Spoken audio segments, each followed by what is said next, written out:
마가복음 7장 28절 말씀, 오늘은 주님의 상이라는 제목으로 말씀 인도하겠습니다. 여자가 대답하여 가로되 주여 올소이다마는 상 아래 개들도 아이들의 먹던 부스러기를 먹나이다. 아멘. 본문의 배경은 주님의 상에 있는 그 떡의 능력이 귀신을 쫓아내는 사건입니다.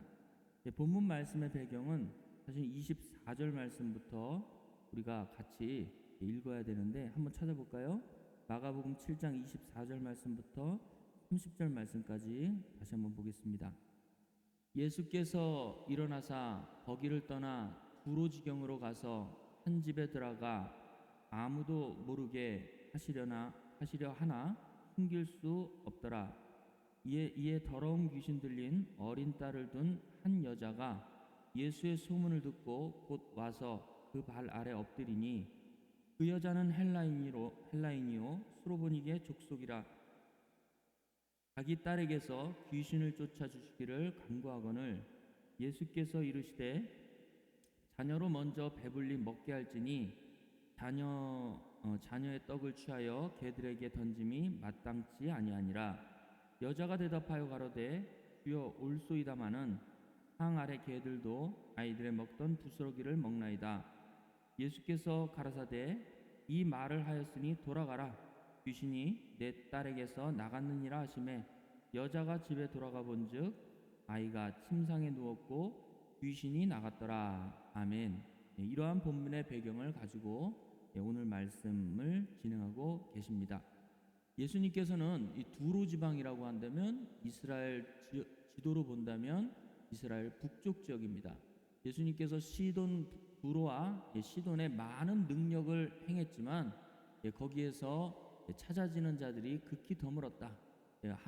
이 예수님께서 많은 능력과 기사를 베풀었지만 두로와 시돈 사람들은 아주 완악해가지고 예수를 믿는 사람들이 드물었습니다. 근데 이제 두로지경으로 가서 예수님께서 아무도 모르게 하시려고 숨었는데 숨을 길이 없었죠. 거기 이제 한 여자가 나오는데 이 여자는 수로보니게 족속입니다. 그러니까 수로보니게라는 이 족속의 두로 여자예요. 그러니까 수로보니게가 더 큰 개념이고 수로보니게라는 지역에 이 두로라는 지역에 이 여자가 나타나게 되죠. 근데 이 여자는 딸이 있는데 그 딸이 귀신 들린 딸이었습니다. 그래서 예수님의 소문을 듣고 예수님에게 찾아와서 귀신을 쫓아주기를 간구하고 있죠. 그때 예수님께서 이 여자를 시험하죠. 뭐라고 시험해요? 27절에 나오죠. 자녀로 먼저 배불리 먹게 할지니 자녀의 떡을 취하여 개들에게 던짐이 마땅치 아니하니라 라고 얘기하고 있죠. 그래서 이 수로보니게 여인을 뭘로 비유했어요? 개로 비유했죠. 개들에게 던짐이 마땅치 않아요. 그러니까 인간 중에서 아주 최고의 사람들을 개라고 우리 한국에서도 얘기하잖아요. 뭔 새끼 모새끼 할 때 개라고 거기다가 앞을 붙이죠. 유대인이나 히브리인들도 마찬가지입니다. 개라고 붙였을 때는 굉장히 환멸하는 그런 표현이에요. 그래서 예수님께서는 이 여자를 개라고 얘기하고 있죠. 근데 이 여자가 이제 여기 이렇게 얘기를 하니까 시험한 거예요. 예수님이 그 여자의 마음을 시험했는데 이 여자가 화가 나기는커녕 28절에 뭐라고 얘기했어요?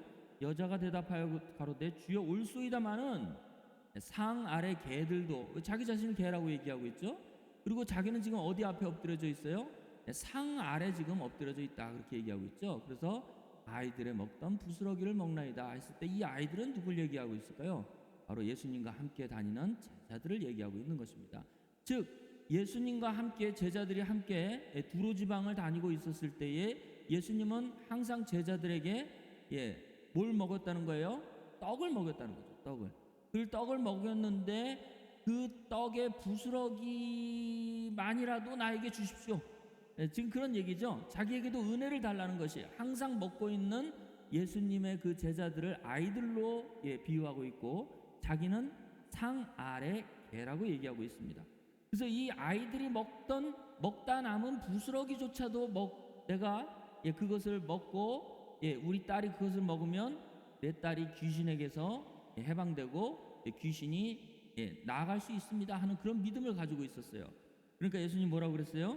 내가 이 말을 하였으니 돌아가라, 내 딸이 나갔느니라 하시매 30절에 여자가 집에 돌아가 본즉 아이가 침상에 누웠고 귀신이 나갔더라, 그렇게 얘기하고 있습니다. 그래서 이 스로보닉의 딸이 고침을 받았는데, 이 본문 배경으로 봤을 때는 뭘로 인해서 고침을 받았어요? 그렇죠. 바로 상에 있는 그 떡, 다시 한번 볼까요? 그 떡의 부스러기로 인하여서 구원을 받은 거예요. 요 말씀 자체로 보면요. 그렇죠? 이 말씀 자체로 보면 그런 말씀입니다. 그래서 여기 27절 다시 가볼게요. 27절에 가면 예수께서 이르시되 자녀로 먼저 배불리 먹게 할지니 자녀들의 떡을 취하여 개들에게 던짐이 마땅치 아니하니라, 그렇게 얘기하고 있죠. 그래서 이 자녀는 바로 예수님과 함께 지금 동행하고 있는 제자들을 얘기하고 있고, 그 제자들에게 떡을 주는 주체는 예수님이고, 그 떡이 그 역사가 되어질 때에 그 부스러기조차도 그것이 역사가 되어지면 귀신 들린 자가 낫는다는 그러한 이 지금 말씀의 흐름입니다.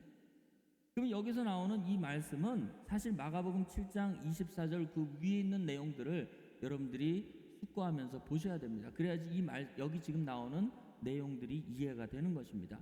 떡은 무엇이며, 그리고 귀신 들렸다는 것은 과연 무엇인가 라는 것들이, 왜 귀신이 들렸는가 하는 것들이 본문의 앞뒤 문맥의 배경을 보면 정확하게 나옵니다.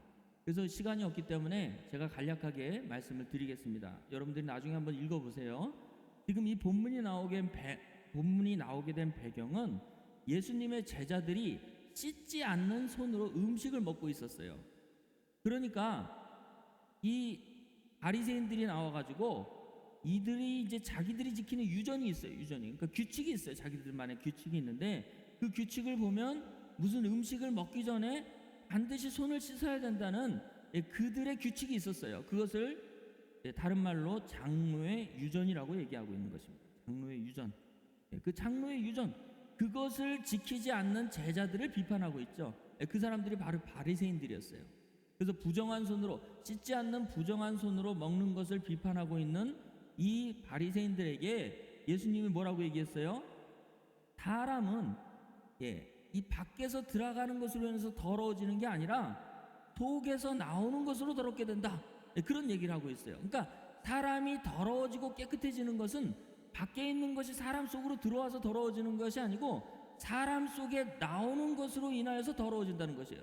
그 나오는 것이 뭔데, 그것이 다시 사람 속으로 사람에게서 나오는 그 더러운 것이 어떤 사람에게 들어갔을 때에 그 사람이 더러워진다는 것입니다. 그래서 그것을 예수님께서는 이렇게 얘기하고 계세요. 마가복음 7장 7절 말씀 보겠습니다. 마가복음 7장 7절을 보면 이렇게 얘기하고 있어요. 거기에 선한 것과 악한 것에 대한 내용을 얘기하고 있는데, 사람의 계명으로, 너희들 바리새인들은 사람의 계명으로 교훈을 삼아 가르치니 나를 헛되이 경배하는도다 하였느니라. 너희가 하나님의 계명은 버리고 사람의 유전은 지키느니라 라고 얘기하고 있습니다. 여기 이제 이게 정답이에요. 정답. 무슨 얘기냐면 사람의 속에서 나오는 것이, 이 바리새인들은 뭐예요? 하나님의 계명이 아니고 사람의 유전이에요. 그 유전으로 사람을 판단하고 사람을 정죄하는 이 사람들을 지금 비판하고 있는 것입니다. 그러면 사람의 속에서 나오는 선한 것은 뭘까요? 바로 하나님의 계명이죠. 하나님의 계명입니다. 그래서 하나님의 계명은 선한 거고 사람의 유전은 악한 거예요. 사람의 유전은 뭐예요? 또 다른 말로 얘기하면 더러운 것입니다. 더러운 것. 그래서 이러한 기준을 가지고 이 수로보닉에 있는 여인에게까지도 이것이 계속 연결되어지는 것입니다. 그래서 하나님의 말씀을 가지고 있는 그 예수 그리스도, 그분에게 있어서 선한 것이 나온 거죠. 하나님의 계명, 하나님의 말씀이 떡과 같이 사람들에게 넘겨 주어졌을 때 예수님의 입에서 나오는 말씀을 들은 사람들은 그 마음이 깨끗해지고 선하게 되어지는 것이고, 사람의 계명을 전하는 그 당시에 종교계의 다른 지도자들이 말하는 그 사람의 계명, 하나님의 계명을 바꿔서 사람의 계명으로 전파하는 그 더러운 것을 먹은 사람들은 그 속에 더러운 것이 가득하게 되어진다는 것입니다. 그래서 여기 이 말씀에서 기준으로 봤을 때는, 오늘 본문 말씀의 기준으로 봤을 때는 이 수로보니게 여인의 딸도 사실은 무엇 때문에 더러운 귀신이 들어갔을까요? 그렇죠. 표면상으로 봤을 때는 귀신 들린 자일 수도 있지만 그 귀신이 어떻게 들어간 거예요? 그렇죠. 더러운 것, 사람 속에 있는 더러운 것이 그 사람에게 역사되어져서 그 귀신이 떠나지 않고 있었던 것입니다. 그때 예수님의 입에서 나오는 생명의 말씀, 그리고 깨끗한 것이 역사가 되어졌을 때, 그것이 떡의 부스러기로 역사가 되어졌을 때 이 귀신 들린 딸이 원거리에 있었지만, 먼 거리에 있었지만 그 믿음을 통하여서 낳게 되어지는 놀라운 역사가 나타나게 되어진 것이죠. 그래서 거라사 지방에서, 여기서는 안 나오지만 거라사 지방에서도 그 무덤 사이에서 귀신 들린 자가 막 아주 험하고 그 다음에 아주 난폭하게 그렇게 사람들이 무서워할 정도로 그런 사람이 있었는데, 예수님께서는 그 거라사 지방의 그 귀신 들린 자에게 그에게서 나오너라 했을 때에 귀신이 떠나가게 되어지는 역사가 일어나게 되어진 것이에요. 예수님의 마음에 있는 그 선한 것, 아버지 하나님의 계명이 역사가 되어졌을 때, 하나님의 말씀이 역사가 되어졌을 때 놀라운 능력이 발휘가 되어져서 그 속에서 악한 귀신이 물러가게 되어진 것을 우리는 알 수 있습니다. 그래서 정작 진짜 귀신 들린 자들은 누구예요? 바로 바리새인들이죠. 그 속에 거룩한 것이 없고 항상 더럽고 그 다음에 추악하고 그 다음에 악독한 것이 그들 속에는 있는 것이에요.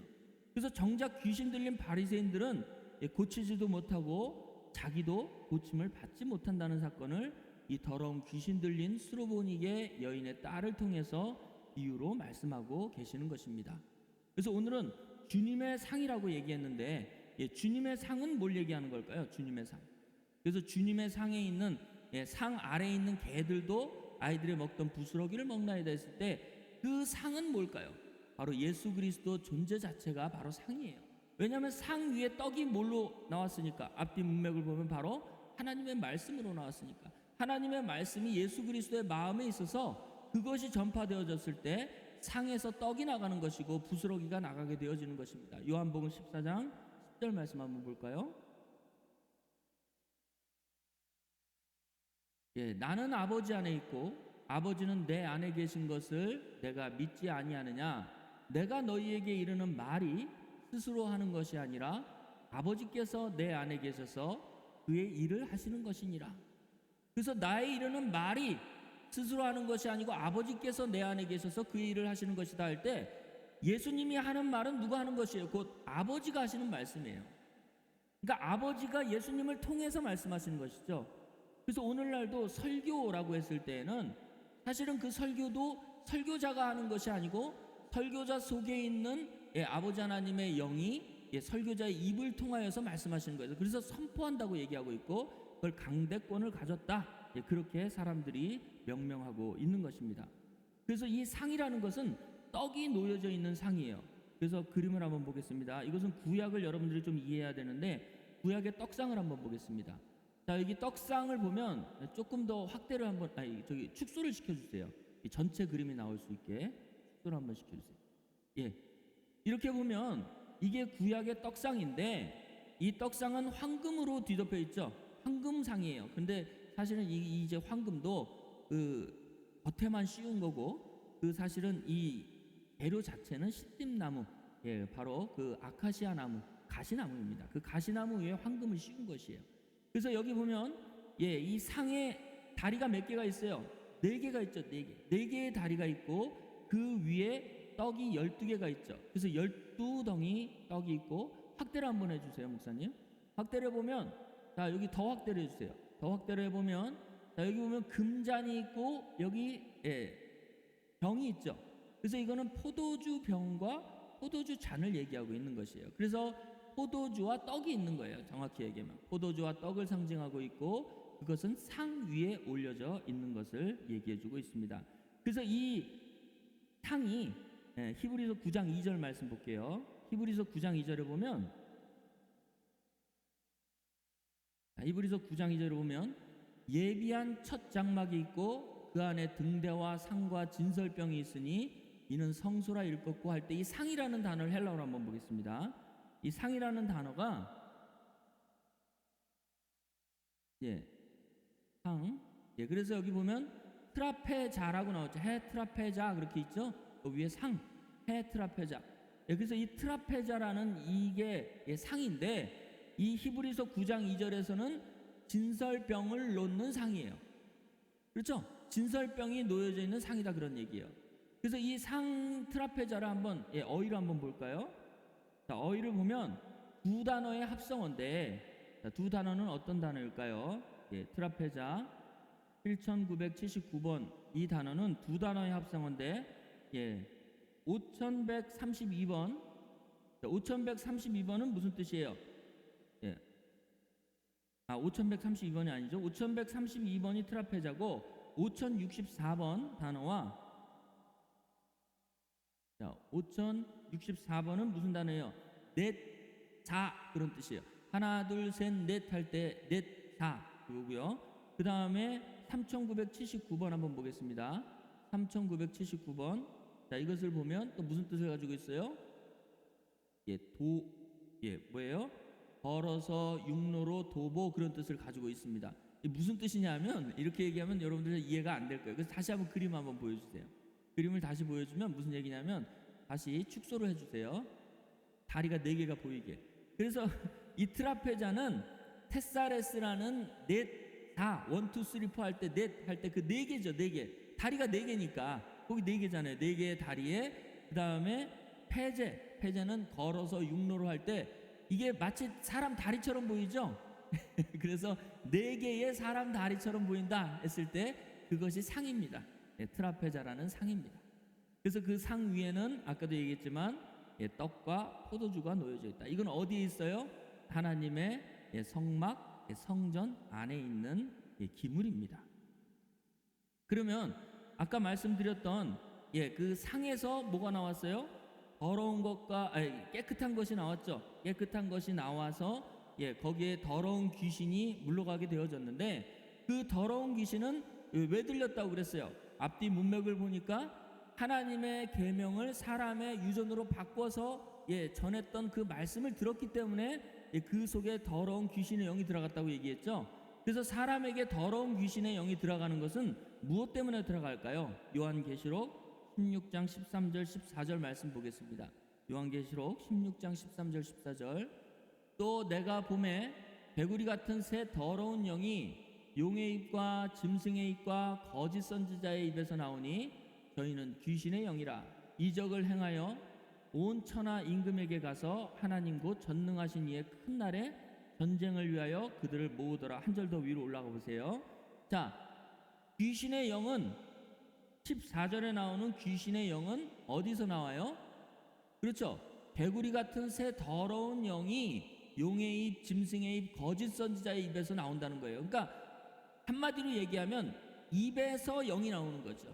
입에서 영이 나오는데 용의 입, 짐승의 입, 거짓 선지자는 이건 서열을 얘기하는 거예요. 용이 가장 큰 악당이고 마귀 사탄을 얘기하고 있는 것이고 짐승, 거짓 선지자 이 서열로 얘기하는데 이들은 다 악한 놈들이죠. 하나님의 말씀을 거짓 것으로 다 바꿔서 이 말을 전하기 때문에 사람 속에 귀신의 영을 집어넣는 존재예요. 창세기에 이 뱀이 하와를 미혹할 때에도 뭘로 미혹했어요? 말로 미혹했죠. 말로. 그래서 그 속에 귀신의 영을 집어넣은 거예요. 그래서 하와가 미혹이 돼서 아담을 꼬이고 선악과를 먹게 되어져서 추방당하게 되어지는 것이죠. 이것은 인류 처음 아담과 하와 이후로부터 계속 나와지는 역사예요.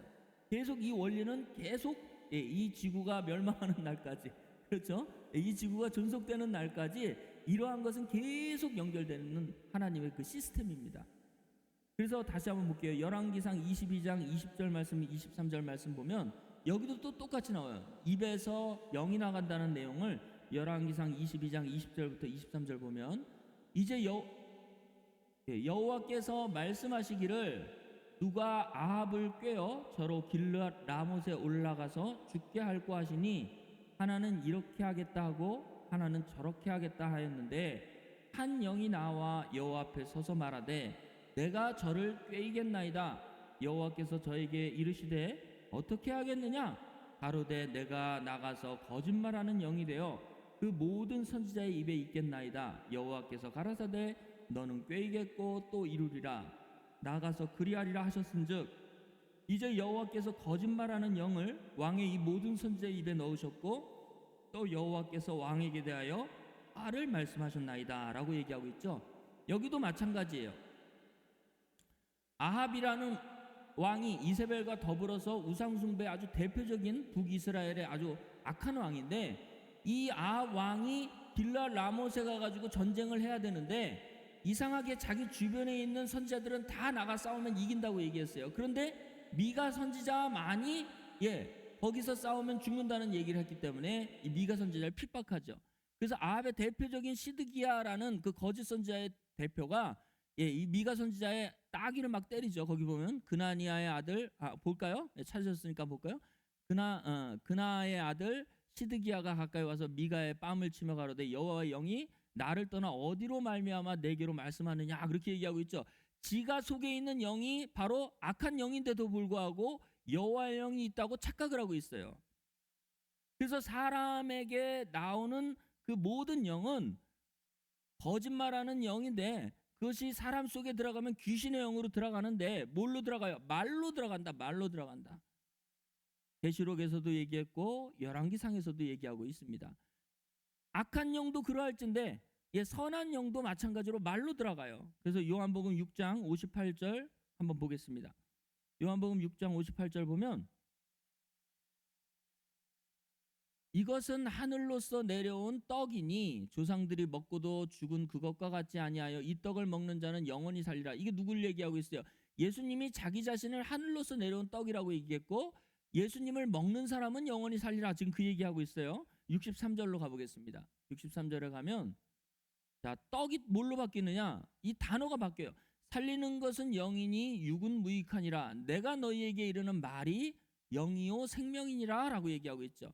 이게 지금 요한복음 6장의 쭉 내용들을 보면 예수님이 하늘로서 온 만나다 떡이다 그렇게 얘기하면서 쭉 내용들이 나오는 거예요. 그래서 나를 먹는 사람은 산다 그런 얘기를 하니까 유대인들이 지가 뭔데 널 먹느냐, 사람을 우적우적 뜯어 먹느냐.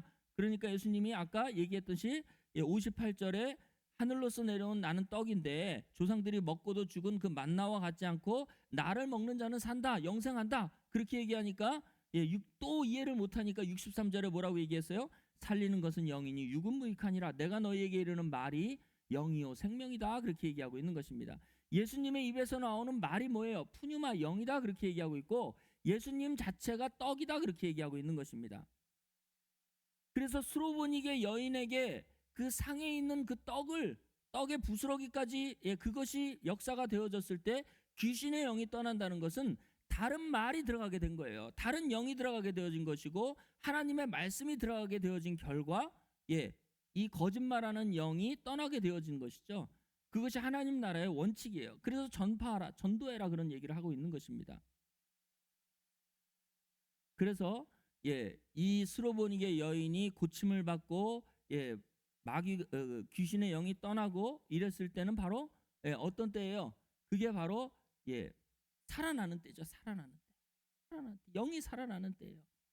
그래서 우리도 생명의 말씀이 우리에게 역사되어지면 우리도 살아나는데 그 살아나는 때가 정확히 호세아서 6장 1절에서 3절에 보면 이렇게 얘기하고 있습니다. 그것을 기한으로 얘기하고 있는데요. 오라 우리가 여호와께로 돌아가자. 여호와께서 우리를 찢으셨으나 도로 낫게 하실 것이요 우리를 치셨으나 싸매어 주실 것임이니라. 여호와께서 이틀 후에 우리를 살리시며 제3일에 우리를 일으키시리니 우리가 그 앞에서 살리라. 그러므로 우리가 여호와를 알자. 힘써 여호와를 알자. 그의 나오심은 새벽빛같이 일정하니 비와 같이 땅을 적시는 늦은 비와 같이 우리에게 임하느니라 라고 얘기하고 있죠. 2절에 보면 여호와께서 우리를 살리실 때 이틀 후에 살리시고 3일에 우리를 일으키신다 라고 얘기하고 있습니다. 바로 예수 그리스도께서 십자가에 죽으시고 3일이 되어졌을 때 그분의 부활 사건이 역사가 되어지는 것이죠. 오늘날도 마찬가지예요. 예수 그리스도의 그 부활하신 예수님이 우리에게 오셨을 때 우리가 어떤 일이 일어나요? 영적 부활이 현실화가 되어지는 것이죠. 그것을 첫째 부활이라고 얘기하고 있고 영적 부활이라고 얘기하고 있는 것입니다. 우리의 영혼이 예수 그리스도와 신비적인 연합을 통해서 우리가 완전한 부활의 사건으로 우리가 부활의 존재로 만들어지게 되어지는 것입니다. 그게 바로 이 수로보니게 여인의 딸이 귀신이 떠나가는 것을 바로 예표로 그렇게 보여주신 것이에요. 오늘날 하나님의 말씀이 역사가 되어지면 우리에게 어떤 일이 일어나느냐? 부활의 역사가 일어나는데 그 부활의 역사는 영적 부활을 얘기하고 있는 것입니다. 그래서 이 사도 바울도 성령을 받고 난 다음에 사도행전 24장 15절 말씀 보겠습니다. 항상 뭘 전파했냐면 부활을 전파했어요. 저희의 기다리는 바 하나님께 향한 소망을 나도 가졌으니 곧 의인과 악인의 부활이 있으리라 함이라. 이 말씀은 사실은 훗날 예수 그리스도께서 심판주로 오실 때의 광경을 얘기하고 있는데 중요한 것은 뭐라고 얘기했어요? 그 소망을 나도 가졌다. 나도 소망한다 그런 얘기죠. 미래 사건을 얘기하는데 중요한 것은 뭐예요? 부활을 얘기하고 있었어요. 그래서 그 부활 사건이 있으리라, 앞으로 있을 것이다. 이것을 전파하는 게 바울 복음의 핵심이었습니다. 그래서 이것을 전파하니까 어떤 사람들이 바울을 뭐라고 얘기하느냐? 사도행전 24장 1절 말씀부터 5절에 보면 사도 바울을 아주 나쁜 사람으로 얘기하고 있어요. 닷새 후에 대제사장 아나니아가 어떤 장로들과 한 변사 더둘로와 함께 내려와서 총독 앞에서 바울을 고소하니라. 바울을 부르매 더둘로가 송사하여 가로되 벨릭스 각하여, 이 벨릭스 각하는 바로 유대의 총독을 얘기하고 있어요. 벨릭스 각하여, 우리가 당신을 힘입어 태평을 누리고 또 인민족이 당신의 성견을 위하여 여러 가지 개량된 것을 우리가 어느 모양으로나 어느 곳에서나 감사 무지하옵나이다. 당신을 더 괴롭게 아니하려 하여 우리가 대강 여짜옵나니 관용하여 들으시기를 원하시나이다. 그러면서 이제 진짜 얘기를 하는 거죠. 이 바울을 지금 책망을 하고 있는 거예요. 바울을 지금 정죄하고 있는 것입니다. 우리가 보니 이 바울이라는 이 사람은 뭐다? 연병이다. 천하에 퍼진 유대인들을 다 소유하게 하는 자요 나사렛 이단의 괴수다. 그렇게 얘기하고 있습니다. 그래서 바울을 뭐라고 얘기했어요? 5절에 보니까 이 바울은 연병이다. 그렇게 얘기했어요. 그래서 우리나라 말도 연병 안에 뭐 그런 소리 있죠? 그 연병이 뭐냐 하면 전염병이에요. 전염병. 정확히 얘기하면 이 헬라어로 보면 흑사병이 흑사병. 흑사병은 뭐가 전파하느냐면 벼룩이나 아니면 쥐가 전파하는 거예요. 패스트균이라고 해가지고 그것을 전파하면 사람이 꺼멓게 돼가지고 죽어요. 그래서 이 사람들은 바울을 아주 악한 사람으로 보고 있었어요. 뭘 전했기 때문에? 예수 그리스도의 부활을 전파했기 때문에 그것은 잘못된 말씀이다 해가지고 이 바울을 지금 총독에게 지금 고자질하고 있는 거죠. 총독에게 모함해가지고 이 죽이려고 했던 것입니다. 그래서 바울은 사실은 연병이 아니에요. 하나님의 말씀을 전파하고 천국을 전파하는 이 예수 바이러스를 전한 사람인데 이 사람을 연병 패스트 악질로 본다는 것입니다. 그래서 어떤 측면에서 어디 측면에서 봤을 때에 악하고 더러운 것으로 보이고 어떤 쪽에서는 생명을 살리는 존재로 보여지는 것입니다. 그래서 유대인들은 예수님을 지금도 싫어하죠. 메시아로 인정하지 않고 있어요. 그래서 요즘엔 좀 낫더라고. 예수님을 한 선지자로쯤은 인정을 하더라고요. 그러나 예수님이 자기들이 기다리고 있는 메시아라고는 아직도 인정하고 있지 않고 지금도 고대하고 있습니다. 메시아를 고대하고 있습니다. 자, 두 번째로 아까 다시 그림을 한번 다시 보겠습니다. 두 번째로 보면 예수님의 상, 주님의 상은 두 번째로 보면 12 떡덩어리가 있는 상입니다. 여기 보이시죠? 다시 확대를 해서 보면 금의 이 금상에 보면 6개의 떡이 있어요. 빵이죠, 빵. 빵이 6개씩 두 줄로 있죠. 그래서 총 합쳐서 12개입니다. 그래서 이 12개의 빵은 12개의 떡은 뭘 상징하느냐? 레위기서 24장 5절부터 8절 말씀 보겠습니다. 레위기서 24장 5절에서 8절 말씀 보면 너는 고운 가루를 취하여 떡 12를 굽되 매 덩이 에바 10분의 2로 하여 여호와 앞 순결한 상 위에 두 줄로 한 줄에 6씩 진설하고, 그래서 진설병이에요. 너는 또 정결한 유향을 그 매줄 위에 두어 기념물로 여호와께 화제를 삼을 것이며 항상 매 안식일에, 안식일은 7일이죠. 매 안식일에 이 떡을 여호와 앞에 진설할지니 이는 이스라엘 자손을 위한 것이요 영원한 언약이니라. 이 떡은 누가 먹어요? 아론과 그 자손에게 돌리고, 그러니까 레위인들만 먹을 수 있어요. 그들은 그것을 거룩한 곳에서 먹을지니 한정돼 있어요. 아무 데서나 먹지 못해요. 바로 성막에서 먹는 겁니다. 성막에서 먹을지니 이는 여호와의 화제 중 그에게 돌리는 것으로 지극히 거룩함이니라. 이는 영원한 규례니라. 그렇게 얘기하고 있습니다. 그래서 이 규례는 일시적으로 구약으로 끝나는 것이 아니고 영원한 규례다. 그렇게 말씀하고 계시죠? 영원한 규례다. 그래서 이것은 오늘날도 사실은 이것이 육체의 예법에서 실상으로 바뀌어진 내용을 여러분들이 아셔야 돼요. 그래서 다시 여러분들 그 그림 중에 두 번째 그림 한번 보여주세요, 목사님. 자, 두 번째 그림 보면, 아니요, 그거 말고요. 자, 이걸 확대해서 보여주세요.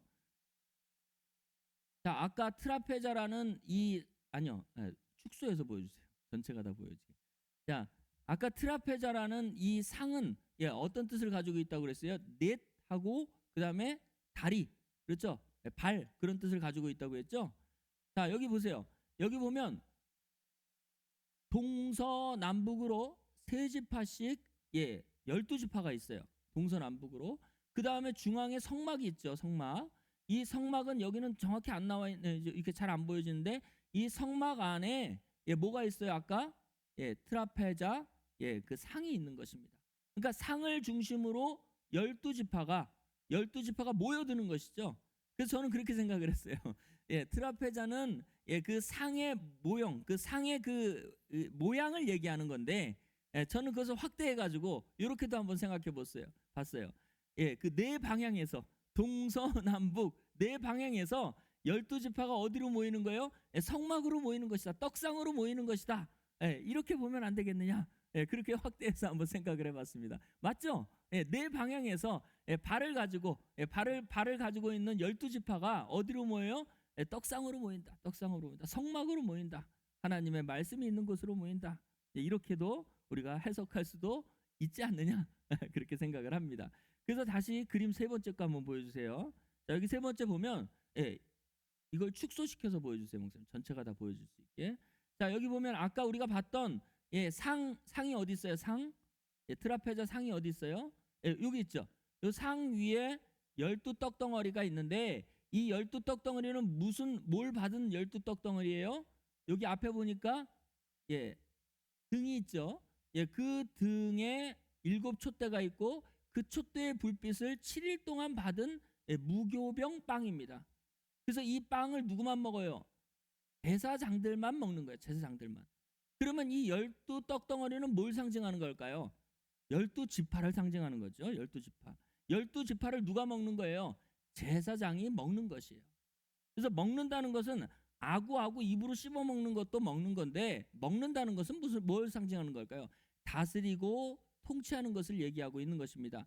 이 구약의 규례대로 얘기하면 12지파의 모든 죄를 누가 담당하는 거예요?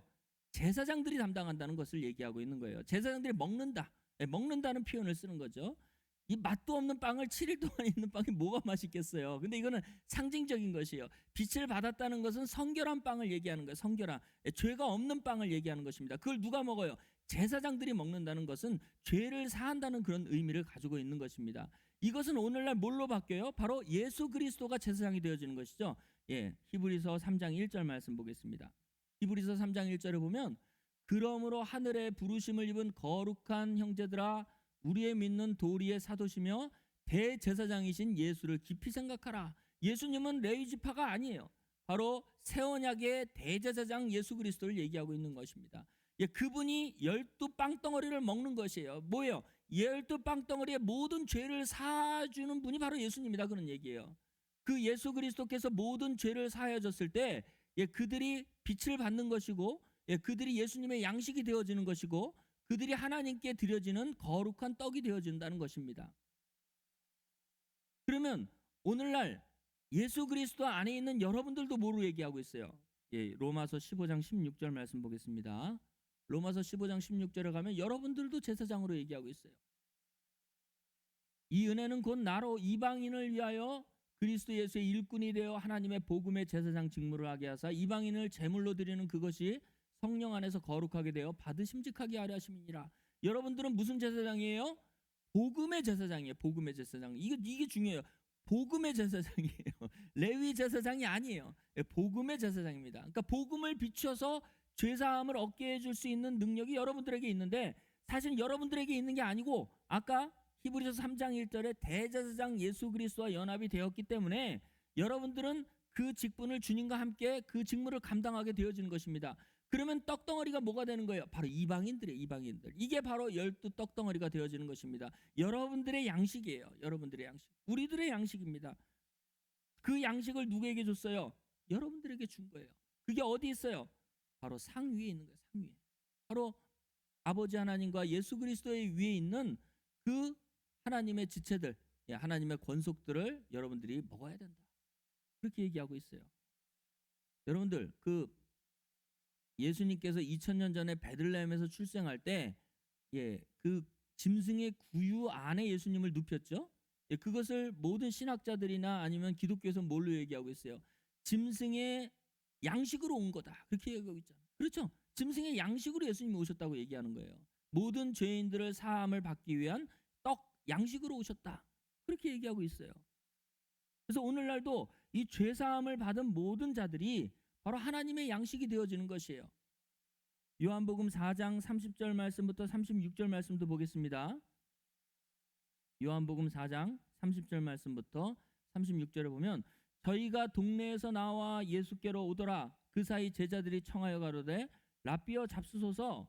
가라사대 내게는 너희가 알지 못하는 먹을 양식이 있느니라. 제자들이 서로 말하되 누가 잡수실 것을 갖다 드렸는가 한데, 예수께서 이르시되 나의 양식은 나를 보내신 이의 뜻을 행하며 그의 일을 온전히 이루는 이것이니라. 너희가 넉 달이 지나야 추수할 때가 이르겠다 하지 아니하였느냐? 내가 너희에게 이르노니 눈을 들어 밭을 보라. 기어져 추수하게 되었도다. 거두는 자가 이미 싹도 받고 영생에 이르는 열매를 모으나니 이는 뿌리는 자와 거두는 자가 함께 즐거워하게 하려 함이니라. 이 요한복음 4장은 예수님과 사마리아 여인과의 대화 중에서 나오는 내용인데, 사마리아 여인과 예수님이 대화할 때에 제자들이 음식을 사러 마을로 갔다가 다시 돌아왔을 때에 지금 이 광경이에요. 그래서 이 물리적은 그 당시로 봤을 때에는 추수할 때는 넉 달이 지나야 추수할 때라고 얘기하는데, 예수님 뭐라고 그랬어요? 바로 지금이다, 그렇게 얘기하고 있습니다. 이것은 지금 밭에 있는 그러한 밀을 거두는 그런 얘기를 하는 게 아니고, 지금 예수님과 함께 빛을 받은 생명의 빛을 받은 사마리아 여인과 동네 사람들이 바로 추수할 그런 곡식들이다라고 얘기하고 있는 것입니다. 그게 예수님의 양식이 되어진다라고 얘기하는 것이에요. 바로 12 떡덩어리가 우리의 양식과 주님의 양식이 되어졌듯이 이제 사람들이 양식이 되어진 것이에요. 그래서 예수님은 요한복음 4장 25절 26절에 보면, 요한복음 4장 25절 26절 보면 여자가 가로되, 똑같은 얘기예요. 바로 이 사마리아 여인이 가로되 메시아 곧 그리스도라 하는 이가 오실 줄을 내가 아노니 그가 오시면 모든 것을 우리에게 고하시리다. 그러니까 뭐라고 그랬어요? 예수께서 이르시되 내가 말하는 내가 그로라 하시니라. 그러니까 이 여자는 지금 예수님과 대화를 해보니까 엄청난 선지자 같아. 그런데 다시 올려볼게요. 자, 메시아 그리스도로는 인지를 못한 거예요. 그래서 메시아 그리스도라는 것을 인지를 못했어요. 그때 예수님께서 내가 말하는 네가 말하는 그 메시아 그리스도가 바로 나다라고 얘기했을 때 이 여자는 어떻게 된 거예요? 생명의 빛을 받은 거예요. 그렇죠? 복음을 받은 거예요. 복음을 받았을 때 이 여자는 뭐가 되는 거예요? 주님이 드셔야 될 양식이 되어진 것이죠. 하나님의 뜻을 행하고 하나님의 일을 행했을 때에 이러한 역사가 일어나게 되어진 것입니다. 그래서 하나님의 말씀이 선포되어지는 그 순간에는 어떠한 역사가 일어나요? 하나님의 양식들이 만들어지게 되어진 것입니다. 말씀을 마무리하겠습니다. 예수님의 마음의 상에서 선한 것이 나왔을 때 귀신 들린 딸이 고침을 받음같이 부활의 능력의 말씀이 늘 주님의 상에서 여러분들을 통해서, 주님과 연합된 여러분들을 통해서 전파하게 하시기를 여러분들 기도하시기 바라며, 또 복음의 제사장이 되어져서 하나님께서 받으실 진설병 12 떡덩어리, 바로 하나님의 자녀들, 그들이 온전한 제물로 하나님의 곳간 안에 모두 다 바쳐지는 그날이 속히 오기를 주의 이름으로 축원합니다.